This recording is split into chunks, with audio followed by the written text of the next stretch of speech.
સુરતના ટેક્સટાઇલના માર્કેટ યાર્ડમાં કાપડના વેપારીઓ સાથે કુલ 1,45,33,398ની છેતરપિંડીના ગુનામાં સંડોવાયેલા મુખ્ય આરોપી રાકેશ કુમાવતની ઇકોસેલ પોલીસ દ્વારા ધરપકડ કરી લેવામાં આવી છે।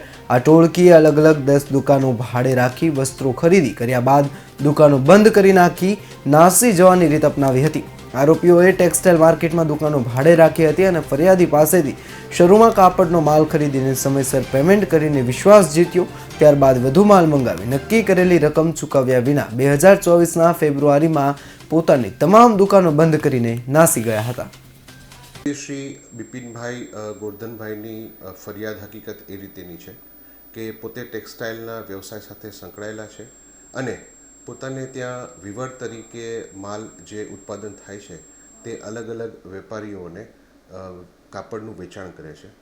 એ અનુસંધાને તેઓએ પોતે તમામ અલગ અલગ વેપારીઓને 1,42,00,000નું કાપડનું વેચાણ કરેલ।